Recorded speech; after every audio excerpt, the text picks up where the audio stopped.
Hello बच्चों, आप सभी को साइनिंग क्लासेज यूट्यूब चैनल पे बहुत बहुत स्वागत है। आज मैं आप सभी को 10वें वर्ग का फिजिक्स जो कि चैप्टर नंबर 3 पढ़ाने वाला हूं। और तो चैप्टर नंबर 3 आज का बाबू हमारा है जो कि मानव नेत्र, वायुमंडलीय अपवर्तन तथा वर्ण विक्षेपण। यह जो चैप्टर है एग्जाम के पॉइंट ऑफ व्यू से बहुत ही ज़्यादा इम्पोर्टेंट है, इसलिए मैं आप सभी से कहना चाहूँगा कि इस चैप्टर को बहुत ही ध्यान से पढ़ेंगे और पढ़ते समय समझते समय यदि किसी भी प्रकार की समस्या हो रही हो तो आप ज़रूर कमेंट के माध्यम से उस चीज़ को बताने का प्रयास करेंगे। और मैं आप सभी को आश्वासन देता हूँ कि उन सभी प्रॉब्लमों को, कठिनाई को जो कि आपको पढ़ते समय दिक्कत हो रही है उसको सॉल्व करने का प्रयास किया जाएगा। तो चलिए बच्चों, सबसे पहले हम लोग चैप्टर नंबर 3 देखते हैं। चैप्टर नंबर 3 है बाबू मानव नेत्र, वायुमंडलीय अपवर्तन तथा वर्ण विक्षेपण। जो कि यह जो चैप्टर है यह अपने आप में बिहार बोर्ड एग्जामिनेशन जो कि 10th क्लास का जो एग्जाम होता है उसमें बहुत ही ज़्यादा अपना भूमिका निभाता है। तो आज का हमारा सबसे पहला जो पॉइंट रहेगा वो हमारा रहेगा मानव नेत्र। आज हम लोग चर्चा करेंगे कि मानव नेत्र क्या होता है, मानव नेत्र की भूमिका क्या होती है, मानव नेत्र कहते किसको हैं और मानव नेत्र में कितनी प्रकार की संरचनाएं पाई जाती है, कितनी परतें पाई जाती हैं, उन सभी परतों का क्या क्या कार्य होता है। तो आज का हम लोग यही पॉइंट के बारे में चर्चा करेंगे। आप सभी से हम उम्मीद करते हैं कि आप सभी से ध्यान से पढ़ेंगे। चलिए, तो सबसे पहले बाबू हम लोग चर्चा करते हैं कि मानव नेत्र क्या होता है। मानव नेत्र कहते किसको हैं? मानव नेत्र, इंग्लिश में बाबू इसको ह्यूमन आई के नाम से भी जाना जाता है, ह्यूमन आई। चलिए बाबू, तो मानव नेत्र के बारे में यह कहा जाता है कि जैसे जो मानव जो नेत्र होता है उसमें सबसे पहले यह देखा जाता है कि इसे कहा जाता है प्रकृति प्रदत्त। प्रकृति प्रदत्त, प्रकृति प्रदत्त कहने का अर्थ यह होता है कि हमारी जो आंखें जो होती है वह प्रकृति के द्वारा दिया गया एक उपहार होता है, जिसे हम बाबू प्रकाशीय यंत्र भी कहा जाता है। इसको प्रकाशीय यंत्र भी कहा जाता है। अर्थात मानव नेत्र जो होता है वह प्रकृति प्रदत्त प्रकाशीय यंत्र है। प्रकाशीय यंत्र का तात्पर्य क्या होता है कि हमारा जो मानव जो नेत्र होता है वह प्रकाश उपस्थित है तभी वह कार्य करता है। यदि प्रकाश उपस्थित नहीं होता है तो मानव नेत्र कार्य करना बंद कर देता है। जैसे अभी आप लोग देख पा रहे होंगे कि यहाँ पर प्रकाश उपस्थित है, लाइट उपस्थित है, तो हमारी जो नेत्र है वह सही तरीके से कार्य करती है। लेकिन वहीं जब लाइट बंद कर दी जाए तो आसपास की वस्तु को भी देखने में हमें प्रॉब्लम होती है, आसपास की वस्तु को हम बढ़िया तरीके से नहीं देख पाते हैं।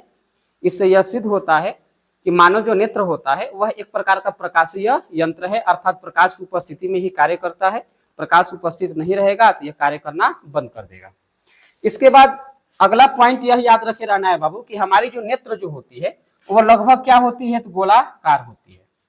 मानव नेत्र जो होता है वो लगभग गोलाकार होता है। गोलाकार इसलिए बोला जाता है, मुख्य रूप से यह गोलाकार नहीं होता है बाबू, इसकी कुछ बनावट कुछ इस प्रकार से होती है।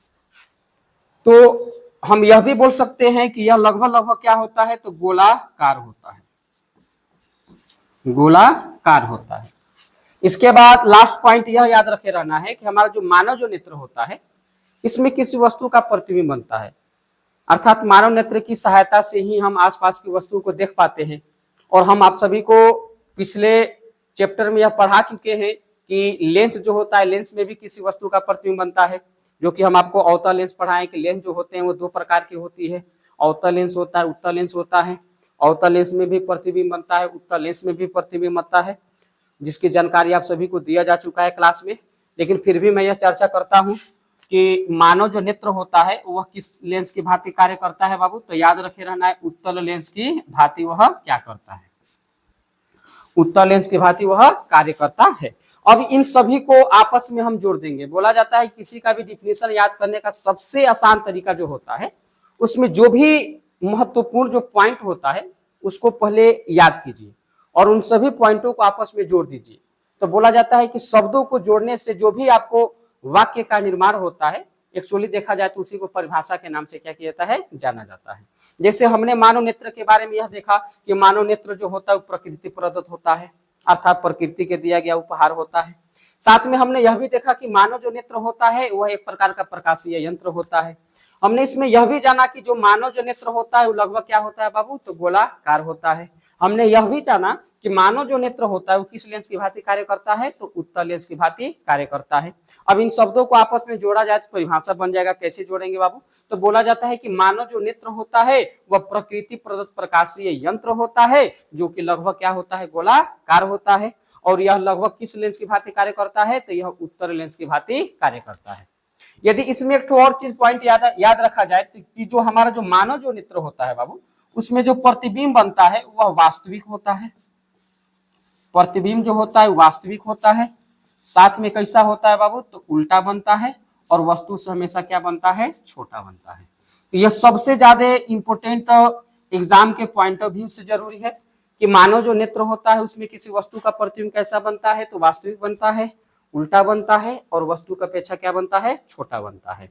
और इसमें एक चीज और याद रखे रहना है कि यह जो मानव जो नेत्र होता है किस लेंस की भांति कार्य करता है, उत्तल लेंस की भांति कार्य करता है।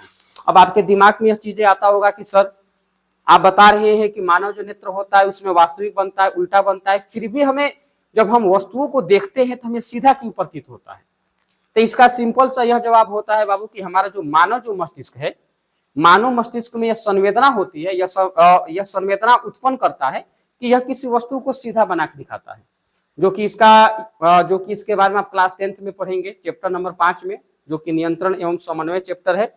उसमें जब आप सभी मस्तिष्क के बारे में पढ़ेंगे तो मस्तिष्क में चीजों को बताया जाएगा कि मस्तिष्क जो होता है वह किसी वस्तु का जो प्रतिबिंब होता है वो सीधा दिखाता है, साथ में बड़ा दिखाता है। ठीक है, चलिए अब हम लोग आगे की तरफ बढ़ते हैं। तो हमारा जो मानव जो नेत्र होता है यह विभिन्न प्रकार की कई परतों से मिलकर बना होता है और उन्हीं सभी परतों के बारे में हम लोग एक एक करके जानेंगे। चलिए आगे की ओर हम लोग बढ़ते हैं बाबू। तो जो हमारा यह जो चित्र है यह हमारा मानव नेत्र है। इस मानव नेत्र में कौन कौन सी परतें होती हैं, उन सभी परतों का क्या कार्य होता है, वे परतें जो होती हैं वह कहाँ पे उपस्थित होता है, उन सभी चीजों को हम बताने जा रहे हैं। इसलिए आप सभी इस फिगर को सबसे पहले ध्यान से देख लें और इसका भी प्रतिबिंब अपने दिमाग में सेट कर लें, क्योंकि आपके एग्जाम से पॉइंट ऑफ व्यू से बहुत ज्यादा इंपॉर्टेंट है। तो सबसे पहले हम बात करते हैं बाबू कि मानव जो नेत्र होता है, मानव नेत्र जो होता है कई परतों से मिलकर बना होता है। यहाँ पे मैं लिख दे रहा हूं कि कई परतों से मिलकर बना होता है, कई परतों से मिलकर बना होता है। अब यह कौन कौन सी परत होती है उसको एक एक करके हम लोग क्या करेंगे, पढ़ेंगे। तो सबसे पहला जो परत होता है बाबू उसके बारे में आप लोग ध्यान देंगे।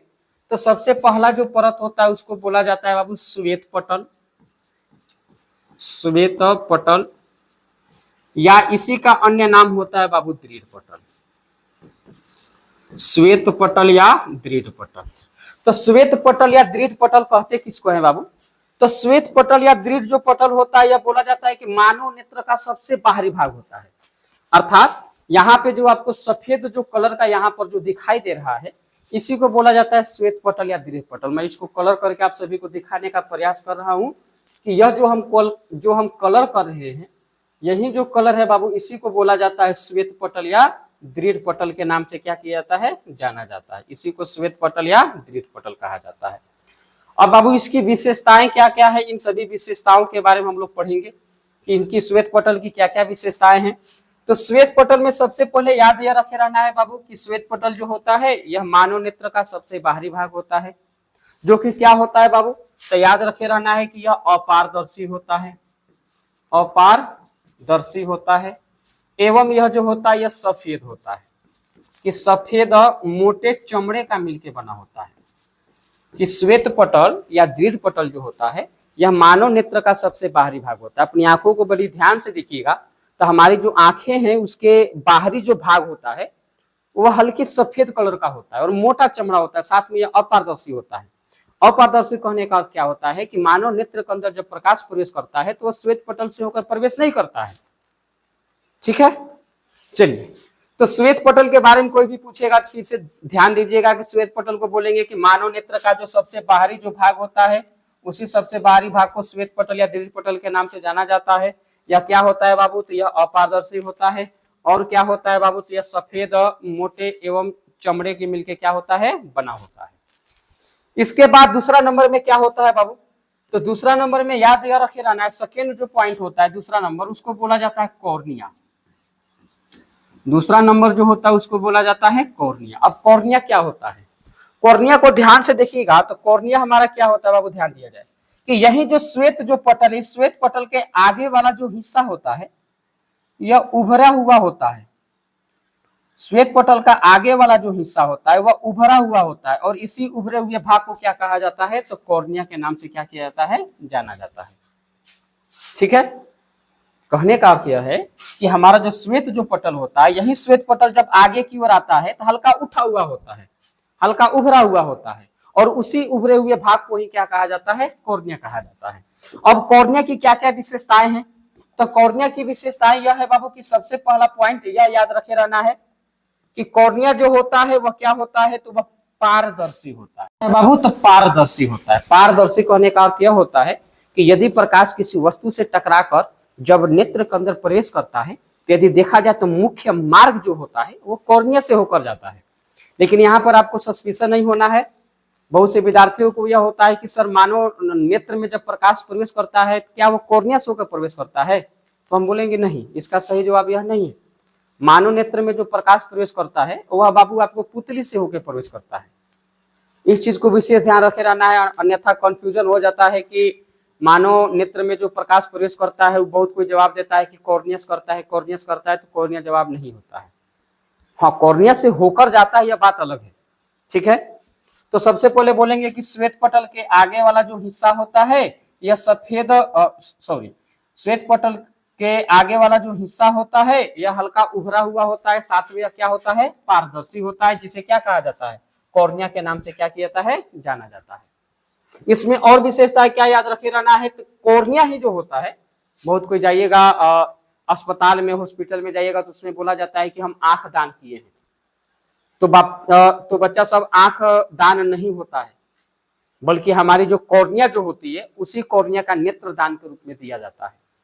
तो याद यह रखे रहना है एग्जाम के पॉइंट ऑफ व्यू से कि कोई भी कह दे कि नेत्रदान किसका किया जाता है, तो याद रखे रहना है किसका किया जाता है? कॉर्निया का किया जाता है। ठीक है, इसमें और सी भी विशेषताएं हैं, याद रखे रहना है कि मानव, क्वेश्चन यहाँ से आता है कि मानव नेत्र का वह कौन सा भाग होता है जहां पर प्रकाश का अपवर्तनांक सबसे अधिक होता है?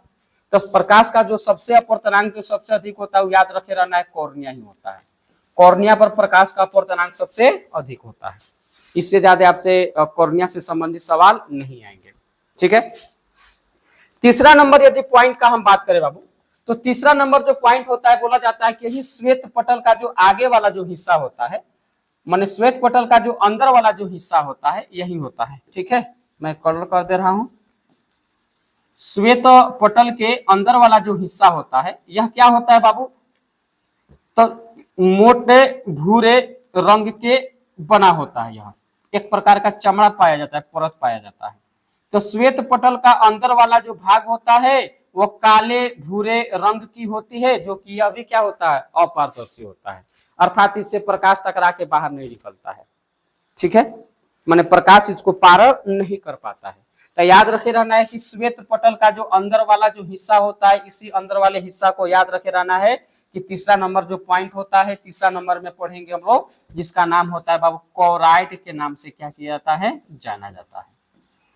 तीसरा नंबर पॉइंट यह याद रखे रहना है कि श्वेत पटल के अंदर वाला जो हिस्सा होता है वह काले भूरे रंग का होता है, जिसे क्या कहा जाता है? कोराइड के नाम से जाना जाता है। तो मैं यहाँ पे लिख दे रहा हूं कि कोराइड जो होता है वो काले भूरे रंग का होता है, काले भूरे रंग का होता है। ठीक है, और यही जो कोराइड होता है, कोराइड जो होता है वो आगे चलकर दो भागों में बढ़ जाता है बाबू। कितने भागों में? तो दो भागों में बढ़ जाता है। पहला जो भाग होता है, आप देख पाइएगा कि यहाँ पे मैं रेड कलर का इस्तेमाल कर दे रहा हूं कि यही जो कोराइड होता है, कोराइड आगे की ओर जाता है तो कुछ इस प्रकार से होता है, कुछ इस प्रकार से संरचना पाया जाता है। इसको मैं कलर कर दे रहा हूं। कुछ इस प्रकार से संरचना पाया जाता है। यहाँ पर भी देखिएगा तो यहाँ पर भी वही संरचना पाया जाता है। तो याद रखे रहना है कि क्लोराइड के कितने भाग होते हैं बाबू, तो 2 गो भाग होते हैं। कई गो भाग होता है, तो 2 गो भाग होता है। और यह जो दूसरा जो भाग होता है, तो दूसरा दोनों भागों के बारे में जानेंगे। तो यह जो क्लोराइड जो होता है, इसका आगे वाला जो हिस्सा होता है ना, इस सिकुड़ने एवं फैलने वाली डायफ्राम के रूप में होती है। अर्थात कभी सिकुड़ता है कभी फैलता है, कभी सिकुड़ता है कभी फैलता है। जिस प्रकार आप लोग पढ़े होइएगा बायोलॉजी में श्वसन से संबंधित पढ़िएगा, तो वहां पे फेफड़ा के बारे में पढ़िएगा, तो फेफड़ा में भी डायफ्राम होता है। हम लोग सांस लेते हैं, सांस छोड़ते हैं, तो सांस लेते हैं तो सिकुड़ता है, सांस छोड़ते हैं तो क्या होता है, फैलता है।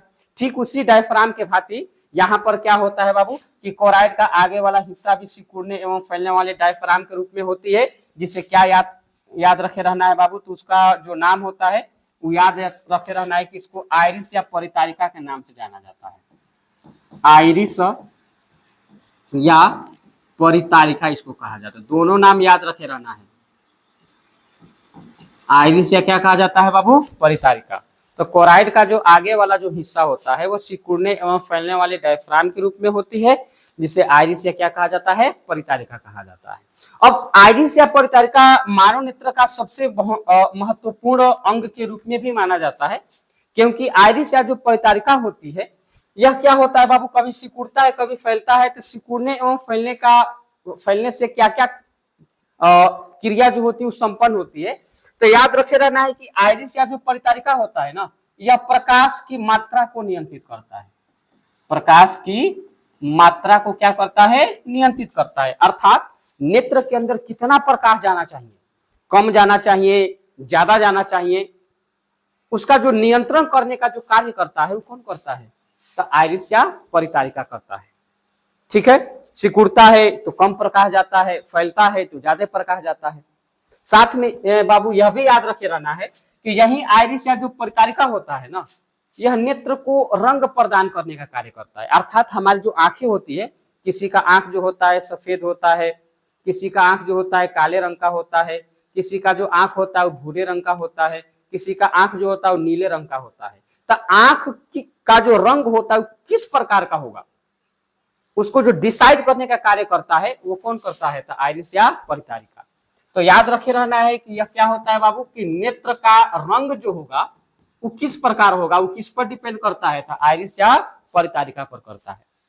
बिहार बोर्ड में क्वेश्चन ये पूछा जा चुका है कि नेत्र के रंगीन भाग को क्या कहा जाता है। तो नेत्र के रंगीन भाग को बाबू याद रखे रहना है कि आइरिस या परितारिका कहा जाता है। ठीक है, प्रकाश की मात्रा को नियंत्रित कौन करता है, तो प्रकाश की मात्रा को भी नियंत्रित करने का कार्य कौन करता है, तो आइरिस या परितारिका करता है।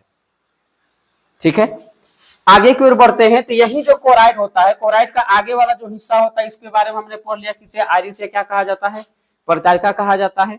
दूसरा जो हिस्सा होता है, वह जो दूसरा हिस्सा होता है वो बाबू यहाँ पे आप लोग देख पाए होंगे कि यहाँ पर एक प्रकार का लेंस है। आप सभी को यह लेंस का नाम क्या है बाबू, कमेंट में बताएंगे, अवतल लेंस है कि उत्तल लेंस है। चलिए, तो यह जो हमारा यह जो लेंस है इसी को बोला जाता है बाबू, याद रखे रहना है, नेत्र लेंस कहा जाता है। कौन सा लेंस, नेत्र लेंस।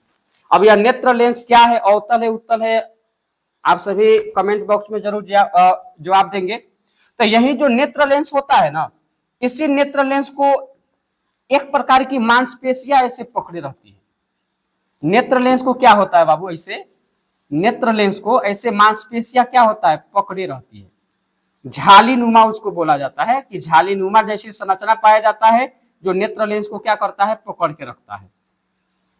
झाली नुमा जैसी संरचना पाया जाता है जो नेत्र लेंस को क्या करता है, पकड़ के रखता है। जैसे आम भाषा में घर पे जाते होंगे तो पुराने 5 साल 10 साल पीछे की ओर चले जाएंगे तो हम लोग आम भाषा भोजपुरिया लैंग्वेज बोला जाता है झोंकी। आप लोग देखे होइएगा घर में टांगा होता है, उसी में जब खाना वाना बन जाता था तो उसी झोंकिया में क्या करते थे, हम लोग टांग देते थे। तो उसी प्रकार की एक संरचना होती है जो कि क्लोराइड का ही एक भाग होता है।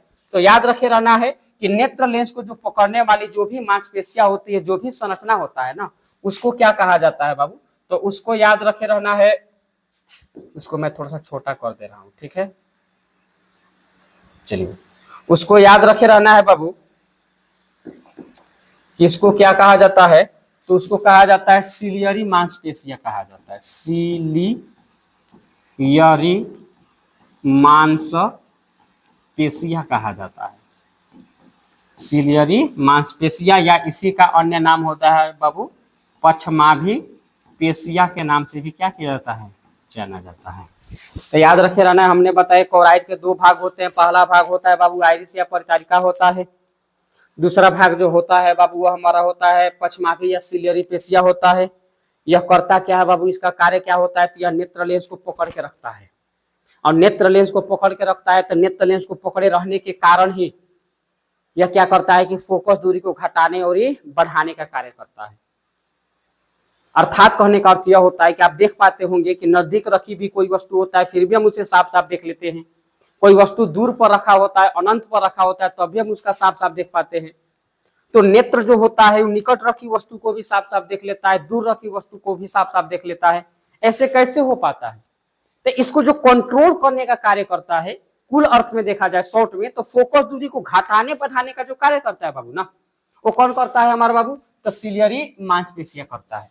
अर्थात सिलियरी मांसपेशिया के कारण ही हम नजदीक रखी वस्तु को भी साफ साफ देख सकते हैं और दूर रखी वस्तु को भी हम क्या करते हैं, साफ साफ देख सकते हैं। तो सबसे मोस्ट इंपोर्टेंट क्वेश्चन यहीं से आने की संभावना होती है, आता भी है एग्जाम में, कि क्वेश्चन आपसे यह पूछ देगा कि बताइए कि फोकस दूरी को घटाने और बढ़ाने का कार्य कौन करता है। तो याद रखे रहना है कि फोकस दूरी को घटाने और बढ़ाने का जो कार्य करता है वह हमारा करता है सिलियरी मांसपेशिया। और यही जो सिलियरी मांसपेशिया होता है वह नेत्र लेंस को क्या करता है, पकड़ के रखता है। नेत्र लेंस को क्या करता है बाबू, पकड़ के, इस प्रकार से यह हमारा नेत्र लेंस हो गया और इसी नेत्र लेंस को क्या करता है, पकड़ के रखता है। ठीक है, इसी को अन्य प्रकार से सवाल को घुमा देगा। क्या घुमा देगा, बोल देगा कि नेत्र की जो समंजन क्षमता जो होती है, समंजन क्षमता कहने का अर्थ यह होता है कि देखने की क्षमता। देखने की क्षमता क्या होता है सर, तो हम बोलेंगे कि सर हम निकट की भी वस्तु को देख लेते हैं, दूर की भी वस्तु को देख लेते हैं, इसी को बोला जाता है देखने की क्षमता। तो देखने की जो क्षमता जो उत्पन्न होती है, हम 25 सेंटीमीटर पर भी रखी वस्तु को देख लेते हैं, हम अनंत दूरी पर भी रखी वस्तु को देख लेते हैं, ऐसा कौन करता है, किसके कारण यह घटना घटित होता है। तो याद रखे रहना है कि उसका जो नाम होता है बाबू, उसका नाम है सिलियरी मांसपेशिया या पक्षमाभी पेशिया। और इसी को बोला जाता है कि नेत्र निकट रखी वस्तु को भी देख लेता है, दूर रखी वस्तु को भी देख लेता है। लेंस की यही जो क्षमता होती है ना, इसी क्षमता को कहा जाता है नेत्र की समंजन क्षमता, जो कि आगे हम आप सभी को पढ़ाएंगे। ठीक है, यहां तक किसी को दिक्कत बाबू? फिर से मैं थोड़ा सा रिवीजन कर दूं। सबसे पहले यह बोलना है कि मानव नेत्र का जो सबसे जो बाहरी भाग होता है वह क्या होता है बाबू, कि सफेद चमड़े का मिलके बना होता है, जिसे क्या कहा जाता है, श्वेत पटल या दृढ़ पटल कहा जाता है। ठीक है, यह कैसा होता है बाबू, तो यह अपारदर्शी होता है, अर्थात इससे होकर प्रकाश नेत्र के अंदर प्रवेश नहीं करता है। दूसरा नंबर में हमने यह पढ़ा बाबू कि श्वेत पटल का अंदर वाला जो हिस्सा होता है वह क्या होता है बाबू, श्वेत पटल के तीसरा नंबर में हो गया। इसी के बारे में हमने पढ़ा कि श्वेत पटल जो होता है वो आगे जब जाता है तो आगे की ओर उभरा हुआ होता है, और यही जो उभरा हुआ जो भाग होता है इसी को क्या कहा जाता है, कॉर्निया के नाम से क्या किया जाता है, जाना जाता है। यह कॉर्निया जो होता है यह क्या होता है, पारदर्शी होता है। साथ में इसमें मेन पॉइंट यह भी याद रखे रहना है, कोई भी कहे सवाल पूछ दे कि नेत्रदान किसका किया जाता है, तो याद रखे रहना है किसका किया जाता है, कॉर्निया का किया जाता है। तीसरा नंबर पॉइंट में हमने यह पढ़ा था बाबू कि श्वेत पटल के अंदर वाला जो हिस्सा होता है वो क्या होता है बाबू, तो वह काले भूरे रंग का जो होता है उसी को क्या कहा जाता है, कोराइड के नाम से क्या किया जाता है, जाना जाता है। ठीक है, कोराइड के कई भाग होते हैं, तो याद रखे रहना है 2 भाग होते हैं। पहला भाग क्या होता है बाबू कि कोराइड जो होता है वो आगे चलकर सिकुड़ने और फैलने वाले डायफ्राम के रूप में बढ़ जाता है, उसी को क्या कहा जाता है, तो उसका नाम होता है बाबू आइरिस या परिचारिका। आइरिस या परिचारिका का कार्य क्या होता है बाबू, तो इसको बोला जाता है कि यह नेत्र का कौन सा भाग होता है, रंगीन भाग होता है, कि नेत्र का जो रंगीन भाग होता है उसको भी हम बोल सकते हैं आइरिस या क्या कहा जाता है, परिचारिका। नेत्र का रंगीन भाग कहने का अर्थ यह होता है किसी का रंग जो होता है वो काले रंग का होता है नेत्र, किसी का रंग जो होता है भूरे रंग का होता है, किसी का जो नेत्र का जो रंग होता है वो नीले रंग का होता है। तो नेत्र का जो रंग होता है वो किस पर डिपेंड करता है, तो याद रखे रहना है कि आइरिस या परिचारिका पर डिपेंड करता है। साथ में यह भी याद रखे रहना है कि जब सिकुड़ता है फैलता है तो प्रकाश की मात्रा को भी नियंत्रित करता है, अर्थात नेत्र के अंदर प्रकाश कितना जाएगा कितना नहीं जाएगा यह किस पर डिपेंड करता है, तो यह आइरिस या परिचारिका पर डिपेंड करता है। इसके बाद हमने यह जाना कि कोराइड का जो दूसरा का जो भाग होता है उसको क्या बोला जाता है, तो सिलियरी या पश्चमाभी पेशिया कहा जाता है। सिलियरी या पश्चमाभी पेशिया क्या होता है बाबू, तो याद यह रखे रहना है कि यह नेत्र लेंस को पकड़ के रखता है, और नेत्र लेंस को जब पकड़ के रखता है तो नेत्र लेंस को पकड़ने वाली जो भी मांसपेशियां होती है उसी को क्या कहा जाता है, सिलियरी या पश्चमाभी पेशिया कहा जाता है। या फिर इसको अन्य तरीके से भी डिफाइन कर सकते हैं कि कोराइड का जो अंतिम जो भाग होता है वह झालीनुमा जैसी संरचना होती है जो नेत्र लेंस को पकड़ के रखता है, उसी को कहा जाता है सिलियरी या पश्चमाभी पेशिया के नाम से क्या कहता है, जाना जाता है। इसका कार्य क्या होता है, तो याद रखे रहना है कि यह फोकस दूरी को क्या करता है बाबू, घटाने बढ़ाने का कार्य करता है, जिसके कारण नेत्र की समंजन क्षमता उत्पन्न होती है। तो क्वेश्चन आपसे कर देगा कि नेत्र की समंजन क्षमता किसके कारण घटित होती है, तो याद रखे रहना है पश्चमाभी या सिलियरी पेशिया के कारण होती है। फोकस दूरी को घटाने बढ़ाने का कार्य कौन करता है, तो सिलियरी या पश्चमाभी पेशिया करता है। उम्मीद करते हैं बाबू यहाँ तक किसी को दिक्कत नहीं होगा। ठीक है, आगे की ओर हम लोग चलते हैं कि अगला जो परत होता है उसका नाम क्या है। अभी तक देखा जाए तो तीसरा नंबर ये होता है, और इसके दो भाग होते हैं, दोनों भाग के बारे में पढ़ लिए। तो इसको मैं चौथा नंबर बोल दे रहा हूँ और इसको मैं क्या नंबर बोल दे रहा हूँ, 5वां नंबर। अब हम लोग छठा नंबर की ओर जाते हैं कि छठा नंबर क्या होता है बाबू। तो छठा नंबर में यह बोला जाता है, चलिए ध्यान दिया जाए, इस फिगर को मैं थोड़ा सा मिटा दे रहा हूँ। इस फिगर को मिटाने के बाद फिर से हम जितनी भी परतें बची है उन सभी परतों के बारे में हम लोग एक एक करके अध्ययन करेंगे। ठीक है,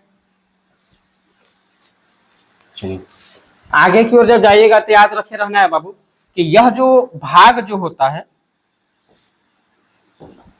यह जो भाग होता है इसको हम बोले थे आयरिस या क्या कहा जाता है बाबू, तो परितारिका कहा जाता है। तो आयरिस या परितारिका को जरा ध्यान से देखिएगा तो आपको यह दिखाई देता होगा बाबू, या दिखाई दिया होगा कि यहाँ पर एक छोटा सा इतना छिद्र होता है। आयरिस या परितारिका जो होता है वो सिकुड़ने एवं फैलने वाले डायफ्राम के रूप में होती है। कुछ इस प्रकार से होती है, ये कभी सिकुड़ता है, कभी क्या होता है, फैलता है, जिसके कारण इसके मध्य भाग में छोटा सा छिद्र उत्पन्न होता है या उपस्थित होता है। यही जो छिद्र होता है ना, याद रखे रहना है, इसी छिद्र को क्या कहा जाता है, तो पुतली के नाम से जाना जाता है। इसी छिद्र को क्या कहा जाता है, पुतली कहा जाता है। तो याद रखे रहना है, कोई भी कहेगा कि पुतली क्या होता है तो बोलना है कि आयरिस या परितारिका के मध्य भाग में एक छोटा सा क्या होता है बाबू, तो छिद्र होता है। इसी छिद्र को क्या कहा जाता है, तो पुतली के नाम से क्या किया जाता है, जाना जाता है। अब यह पुतली क्या होता है, इसका क्या कार्य होता है, इसके बारे में थोड़ा सा हम लोग चर्चा कर लेते हैं। ठीक है, तो पुतली के बारे में पढ़िएगा तो पुतली यह बोला जाता है कि पुतली जो होता है वो तेज रोशनी में सिकुड़ जाती है। याद रखे रहना है कि पुतली जो होती है वह तेज रोशनी में सिकुड़ जाती है। आप इसको अनुभव भी कर सकते हैं कि जब अत्यधिक धूप किया होता है, बाहर से चल के जब घर के अंदर जब प्रवेश करते हैं तो चारों लगभग कुछ ही समय के लिए अंधेरा छा जाता है।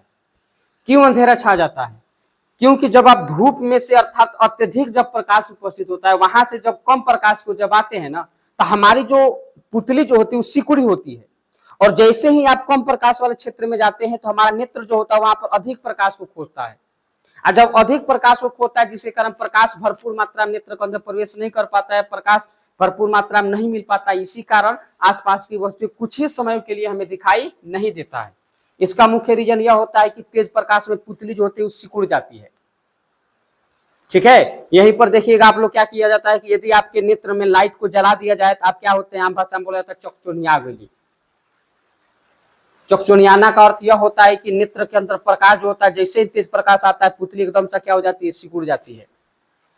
ठीक है, और वहीं पर कभी कभी देखते होइएगा कि जहां पर कम प्रकाश होता है, किसी वस्तु को देखना होता है तो हम बड़ी गौर से देखते हैं। बड़ी गौर से देखने का अर्थ यह होता है कि पुतली एकदम फैल जाता है, और जब फैलने के बाद यह सोचता है, यह खोजता है कि ज्यादा से ज्यादा प्रकाश नेत्र के अंदर प्रवेश करे और हम उस आसपास की वस्तु को हम क्या कर पाए, देख पाए। तो इसमें सबसे ज्यादा इंपोर्टेंट यही है कि पुतली जो होती है वो तेज रोशनी में सिकुड़ जाती है, और दूसरा नंबर में याद रखे रहना है कि कम प्रकाश में यह क्या हो जाता है, फैल जाता है। कम प्रकाश में क्या होता है बाबू, तो फैला जाता है। ठीक है, पुतली यही है, इससे ज्यादा आपके सवाल आएंगे भी नहीं। यदि आप लोग क्या बोला जाता है कि 10th क्लास के फिजिक्स का जब भारतीय भवन को देखिएगा और सबसे लास्ट में जब जाइएगा तो तीसरा या चौथा नंबर प्रश्न यही होता है कि उसमें बोलता है कि प्रकाश की मात्रा को नियंत्रित करता है, नियंत्रित कौन करता है। तो हमने आपको बताया कि सर इसको आयरिस या परितारिका होता है, आयरिस या परितारिका प्रकाश की मात्रा को नियंत्रित करता है। लेकिन वही तीसरा, चौथा या कुछ पांचवा नंबर, यही तीनों में से कोई क्वेश्चन है, उसका जो आंसर जो दिया है वह याद रखे रहना है कि पुतली दिया है। पुतली इसलिए दिया है क्योंकि पुतली क्या होता है, वो देखा जाए तो आरिस अपरतरिका का ही एक प्रकार का भाग होता है, क्योंकि आरिस अपरतरिका के मध्य भाग को ही पुतली कहा जाता है। तो पुतली जब फैलेगा अर्थात आरिस अपरतरिका फैलेगा तो ज्यादा प्रकाश जाएगा, और इसी को बाद में बोल दिया जाता है कि पुतली जब फैलता है तो ज्यादा प्रकाश जाएगा, सिकुड़ता है तो कम प्रकाश जाएगा। ठीक है, तो यह हो गया बाबू हमारा छठा नंबर परत हो गया। ठीक है, सातवां नंबर परत में क्या बोला जाता है, तो सातवां नंबर परत में आप लोग देखे होंगे, देख पाइएगा कि सातवां जो नंबर होता है इसी को बोला जाता है नेत्र लेंस। सातवां नंबर में पढ़ेंगे हम लोग कौन से बारे में बाबू, नेत्र लेंस। नेत्र लेंस क्या होता है, तो याद रखे रहना है कि मानव नेत्र में क्या होता है कि मानव नेत्र के अंदर अर्थात आइरिस अपरतरिका के बाद में क्या होता है कि यहाँ पर जेली जैसा द्रव पाया जाता है। जेली मतलब कुछ चिपचिपा द्रव होता है। ठीक है, वो एक प्रकार का विशेष प्रकार का लिक्विड पाया जाता है यहीं पर। यहीं पर क्या होता है बाबू कि एक प्रकार का इसे लिक्विड पाया जाता है, और यही जो लिक्विड जो होता है ना उसी को बोला जाता है बाबू, यह जो लिक्विड होता है यह उत्तर लेंस की भांति कार्य करता है। किस लेंस की भांति कार्य करता है, उत्तर लेंस की भांति कार्य करता है। इसी को नेत्र लेंस के नाम से क्या किया जाता है, जाना जाता है। ठीक है, तो आइरिस अपरतरिका के बाद में कुछ जेली जैसा द्रव का बना एक उत्तर लेंस होता है, जिसे कौन सा लेंस कहा जाता है, नेत्र लेंस कहा जाता है। ठीक है, तो याद रखे रहना है कि मानव नेत्र जो होता है किस लेंस की भांति कार्य करता है, उत्तल लेंस की भांति कार्य करता है। अब जो आठवां जो नंबर है ना, आठवां नंबर सबसे ज्यादा इंपोर्टेंट है, और आठवां नंबर जो होता है उसका नाम होता है बाबू रेटिना। आठवां नंबर जो होता है उसका नाम क्या होता है बाबू, रेटिना, या इसी को बोला जाता है बाबू दृष्टिपटल। दोनों नाम याद रखे रहना है, जितना भी एक से अधिक जिनका भी नाम है उस सबका नाम याद रखे रहना है, क्योंकि एग्जाम में कौन सा नाम देगा किसी पता नहीं चल पाता है। पता चलेगा हम रेटिना नाम रखे हैं, दे दिया दृष्टिपटल, खोदते रहेंगे रेटिना रेटिना कहाँ है। ठीक है, और उस स्थिति में क्वेश्चन क्या हो जाता है, छूट जाता है। तो याद रखे रहना है रेटिना कहिए या फिर उसी को क्या कह दिया जाता है, दृष्टिपटल। अब रेटिना या दृष्टिपटल होता क्या है बाबू, इसको ध्यान से हम लोग देखेंगे। रेटिना या जो दृष्टिपटल होता है, बोला जाता है कि मानव नेत्र का सबसे जो अंदर वाला जो भाग होता है, यही जो अंदर वाला जो भाग होता है, तो मानव नेत्र का जो अंदर वाला जो भाग होता है ना उसी को बोला जाता है रेटिना या दृष्टिपटल के नाम से क्या किया जाता है, जाना जाता है। ठीक है, तो कोई भी कहेगा कि मानव नेत्र के सबसे अंदर वाली परत को क्या कहा जाता है, तो याद रखे रहना है कि रेटिना या किसी कहा जाता है, दृष्टिपटल कहा जाता है। अब यह जो रेटिना या दृष्टिपटल के बारे में जानेंगे तो याद रखे रहना है कि यही जो रेटिना जो होता है ना, या याद रखे रहना है कि फोटोग्राफिक फिल्म के भांति कार्य करता है। इसे फोटोग्राफिक फिल्म भी कहा जाता है। रेटिना जो होता है उसको फोटोग्राफिक फिल्म कहा जाता है। अब क्वेश्चन आता है बाबू, आपके दिमाग में आता होगा कि सर फोटोग्राफिक फिल्म क्यों कहा जाता है, रीजन क्या है। तो मैं आप सभी को बता दूं कि मानव नेत्र में जो प्रतिबिंब बनता है, अर्थात हम आपको देख पाएंगे, आप हमको देख पाएंगे, या आसपास की वस्तु को आप देखते होंगे, हम भी आसपास की वस्तु को देख रहे हैं, तो आखिर यह जो प्रतिबिंब बन रहा है वो कहां बनता है, तो याद रखे रहना है वो कहां बनता है, रेटिना पर बनता है। कहां बनता है, रेटिना पर। तो क्वेश्चन यहां से भी एक प्रश्न उठता है कि मानव नेत्र के किस भाग पर प्रतिबिंब बनता है, तो याद रखे रहना है कहां बनता है, रेटिना पर बनता है, या फिर हम क्या बोल सकते हैं, दृष्टिपटल पर बनता है। तो जहां पर किसी वस्तु का प्रतिबिंब बनता है उसको हम फोटोग्राफी फिल्म कहते हैं। जैसे हम लोग फिल्म देखते हैं, आप लोग आम भाषा में थिएटर देखते होइएगा, तो लेंस आगे लगा होता है, लेंस से प्रकाश निकलता है, देखे होइएगा कि सफेद एक प्रकार का पर्दा लगा होता है, उसमें क्या होता है, फोटो फिल्म प्राप्त होता है, प्रतिबिंब प्राप्त होता है। उसी को फोटो फिल्म के नाम से क्या किया जाता है, जाना जाता है। ठीक है, उसी प्रकार हमारा जो मानव जो नेत्र होता है, उसी मानव नेत्र का एक अंग होता है जिसका नाम क्या होता है बाबू, रेटिना या दृष्टिपटल होता है। वहीं पर किसी वस्तु का क्या बनता है, प्रतिबिंब बनता है। ठीक है, और यह जो प्रतिबिंब बनता है, फिर से मैं आप सभी को बता दूं कि यह जो प्रतिबिंब होता है वो क्या होता है, वास्तविक होता है, और साथ में क्या होता है, उल्टा होता है, और साथ में क्या होता है बाबू, बनता है तो वस्तु की अपेक्षा क्या बनता है, छोटा बनता है।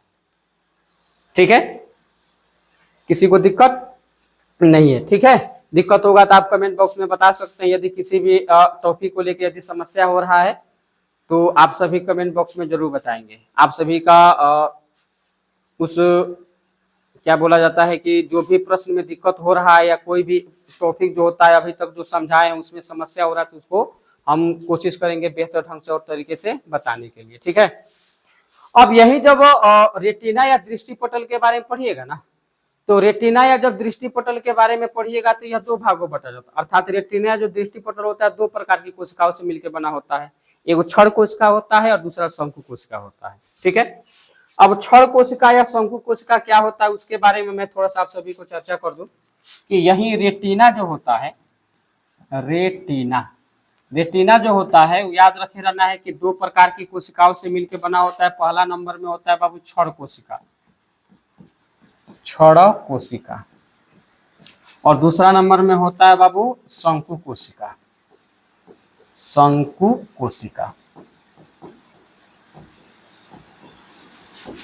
ठीक है, अब क्षण कोशिका के बारे में आप सभी को मैं थोड़ा सा बता दूं कि क्षण कोशिका का क्या कार्य होता है। तो क्षण जो कोशिका होता है यह प्रकाश के प्रति संवेदनशील होता है। याद रखे रहना है कि प्रकाश के प्रति क्या होता है, प्रकाश के प्रति संवेदनशील होता है। क्षण जो कोशिका होती है वह प्रकाश के प्रति क्या होती है, संवेदनशील होती है। आपके दिमाग में आ रहा होगा सर जी कहना क्या चाहते हैं, कहने का तात्पर्य क्या है। तो बाबू मैं आप सभी को बता दूं कहने का तात्पर्य यह होता है कि जब आप लोग देखते होइएगा कि जब लाइट कट जाता होता है, मतलब कट गया होता है, हमारे आसपास प्रकाश उपस्थित नहीं होता है, फिर भी हमारा जो दिमाग होता है वो अनुमान लगा लेता है, यह आकलन कर लेता है कि वह वस्तु यहाँ पर स्थित होता है। और जब आकलन करता है, अनुमान लगाता है, तो उसका प्रतिबिंब बनता है। वो अलग बात, धुंधला ही बनता है, स्पष्ट उसका प्रतिबिंब नहीं बनता है, धुंधला बनता है। तो वही जो धुंधला प्रतिबिंब बनता है अर्थात प्रकाश अनुपस्थित होने के बावजूद भी हमारा जो मस्तिष्क है उस प्रतिबिंब को आभास कर लेता है, एहसास कर लेता है, तब जाके एग्जैक्ट हम उसके आसपास, उस वस्तु के आसपास हम क्या करते हैं, पहुंच पाते हैं। ठीक है, तो हमारा जो प्रकाश अनुपस्थित होता है फिर भी जो होता है क्षण जो कोशिका होता है, उस क्षण कोशिका के कारण इसकी संवेदनशीलता के कारण हम क्या करते हैं कि उस वस्तु का अनुमान लगा पाते हैं, आभास लगा पाते हैं। और दूसरा जो नंबर होता है उसका नाम होता है क्या बाबू, शंकु कोशिका। तो शंकु कोशिका क्या होता है कि इसी शंकु कोशिका जो होता है या क्या होता है कि अनेक प्रकार जो रंगे होती है, वो लाल रंग होता है, काला रंग होता है, इन सभी के प्रति वो क्या होता है, उत्तरदायी होता है। तो सबसे मोस्ट इंपोर्टेंट रेटिना में क्या याद रखे रहना है, तो रेटिना में याद रखे रहना है बाबू कि नेत्र के इसी भाग पर क्या बनता है, प्रतिबिंब बनता है। और रेटिना को और क्या कहा जाता है बाबू, इसको फोटोग्राफिक फिल्म के नाम से जाना जाता है। फोटोग्राफिक फिल्म के नाम से क्या किया जाता है, जाना जाता है। इसमें जो प्रतिबिंब बनता है क्या बनता है, वास्तविक बनता है, उल्टा बनता है, और वस्तु का अपेक्षा क्या बनता है, छोटा बनता है। यहाँ तक किसी को दिक्कत? चलिए आगे की ओर हम लोग बढ़ते हैं बाबू कि अगला नंबर में क्या होता है। उम्मीद है कि आप सभी को समझ में आ रहा होगा। अगला नंबर यह देखा जाता है बाबू कि हम लोग अभी तक 8 या 8 परतों के बारे में पढ़ चुके हैं। 9वां जो परत होता है उसको बोला जाता है जलीय द्रव। जलीय द्रव कहा जाता है या उसी को कहा जाता है नेत्रोद के नाम से क्या किया जाता है, जाना जाता है। अब जलीय द्रव या नेत्रोद क्या होता है मैं आप सभी को बता दूं कि यहाँ पर क्या होता है, इसको बोला जाता है कॉर्निया, और यहाँ पर क्या होता है, नेत्र लेंस। तो कॉर्निया और नेत्र लेंस के यह जो बीच का जो भागवा होता है ना, इसी भाग में क्या होता है कि जल जैसा अर्थात एक प्रकार के विशिष्ट प्रकार के क्या पाया जाता है, जल पाया जाता है। इसी जल को क्या कहा जाता है, इसी जल को क्या कहा जाता है, नेत्रोद या जलीय द्रव के नाम से क्या किया जाता है, जाना जाता है। ठीक है, इसके बाद याद रखे रहना है कि यह जो हमारा नेत्र लेंस होता है, तो नेत्र लेंस यह हो गया, और यह वाला भाग हमारा क्या हो गया, रेटिना। यह हो गया हमारा नेत्र लेंस, और यह वाला जो भाग हो गया वो हमारा रेटिना हो गया। तो नेत्र लेंस और रेटिना के बीच में जेली जैसा द्रव पाया जाता है, इसको क्या कहा जाता है, तो याद रखे रहना है बाबू कि इसको कहा जाता है कच्चाभ द्रव।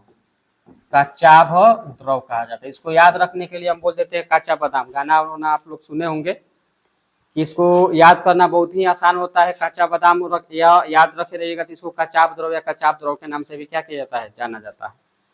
तो कुल मिला के यदि बाबू देखा जाए तो हमारा मानव नेत्र जो होता है वो लगभग 10 परतों से मिलकर क्या होता है, बना होता है। लेकिन इसके अतिरिक्त भी अन्य कुछ मुख्य बातें हैं।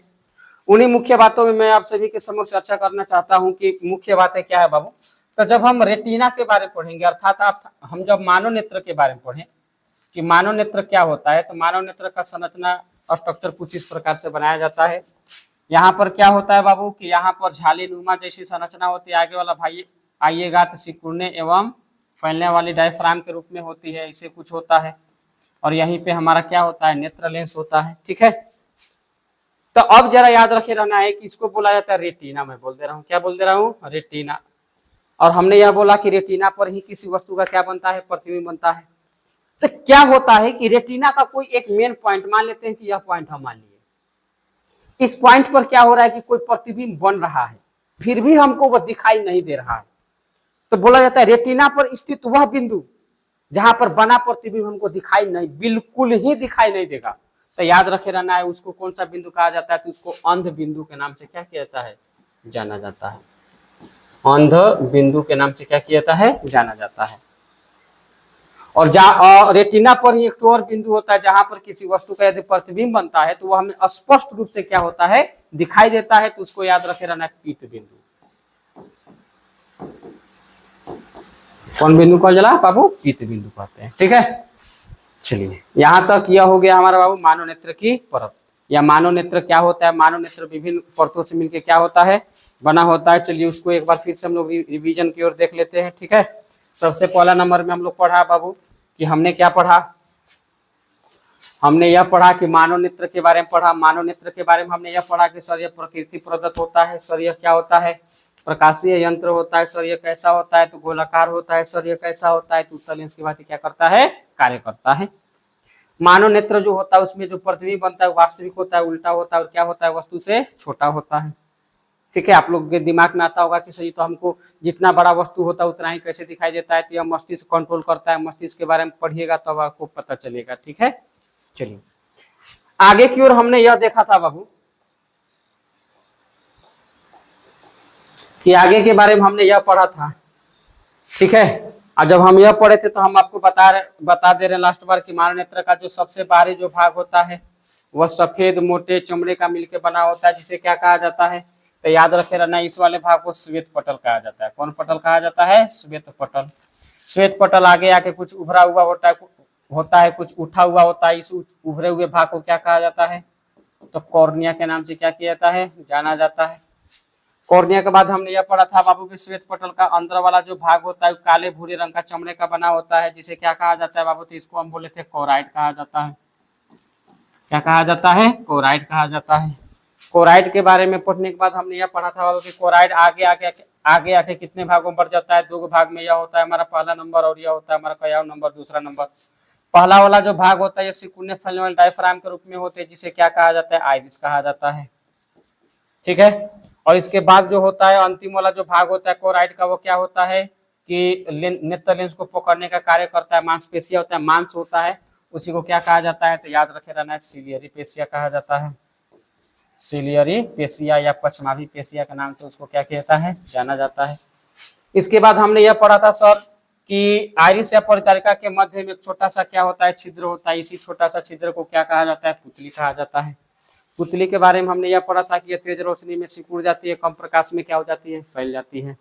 ठीक है, चलिए इसके बाद हमने यह पढ़ा था बाबू कि इसके बाद हमने नेत्र लेंस के बारे में पढ़ा था। नेत्र लेंस क्या होता है बाबू, तो आइरिस या परिचारिका के बाद में क्या होता है कि जेली जैसा द्रव का बना एक उत्तल लेंस होता है, जिसे क्या कहा जाता है, नेत्र लेंस कहा जाता है। और इसी नेत्र लेंस पर किसी वस्तु का क्या होता है, प्रतिबिंब बनता है। ठीक है, चलिए आगे की ओर हम लोग जरा ध्यान देंगे। तो इसके बाद बोला जाता है कि मानव नेत्र का जो सबसे अंतिम वाला जो भाग होता है ना, यह जो अंतिम वाला जो भाग होता है इसी को बोला जाता है रेटिना। और इसी रेटिना पर क्या होता है, किसी वस्तु का क्या करता है बाबू, प्रतिबिंब बनता है। और यह जो प्रतिबिंब बनता है वास्तविक होता है, उल्टा होता है, छोटा होता है, इसलिए इसे क्या कहा जाता है कि फोटोग्राफिक फिल्म के नाम से क्या किया जाता है, जाना जाता है। रेटिना के मुख्यतः दो, रेटिना जो होती है मुख्यतः दो प्रकार की कोशिकाओं से मिलकर क्या होता है, बना होता है। पहले का होता है क्षण कोशिका होता है, दूसरा क्या होता है बाबू, शंकु कोशिका होता है। यही जो क्षण जो कोशिका होता है, इसी क्षण को जो कोशिका होते हैं प्रकाश के प्रति संवेदनशील होता है, अर्थात उत्तरदायी होता है। इसी के कारण जहां पर कम प्रकाश होता है वहां पर भी हम किसी वस्तु का प्रतिबिंब आसानी से बन सकता है, लेकिन हल्का धुंधला बनता है। धुंधला बनने के कारण भी हम उस वस्तु को हम आसानी से वहां पहुंच पाते हैं, उस वस्तु को हम थोड़ा बहुत ही देख पाते हैं और हमें उसका आभास हो जाता है। तो उसके लिए कौन जिम्मेदार होता है बाबू, तो क्षण कोशिका जिम्मेदार होता है।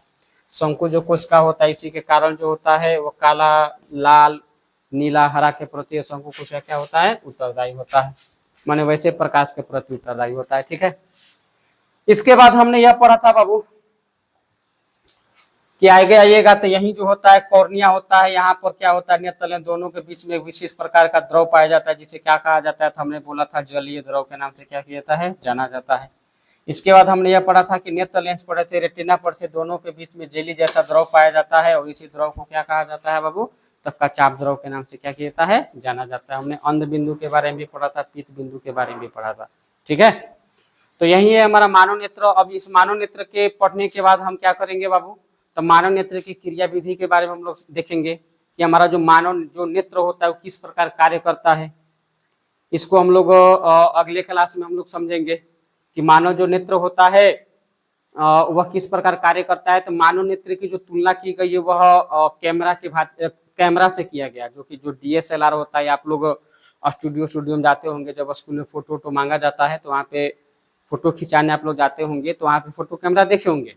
उसी फोटो कैमरा की जो तुलना किया गया वो लेंस मानव नेत्र से किया गया है, और दोनों को हम लेकर एक साथ बढ़िया तरीके से उसको समझने का क्या करेंगे, प्रयास करेंगे।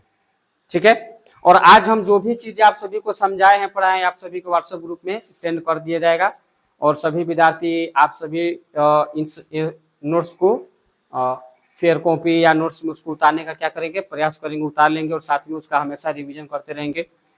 ठीक है, उम्मीद है आप सभी को यह मेरा क्लास समझ में आया होगा, और यदि आज का क्लास आप सभी को अच्छा लगा होगा तो कृपया लाइक और शेयर जरूर करें। धन्यवाद। हटाओ भाई।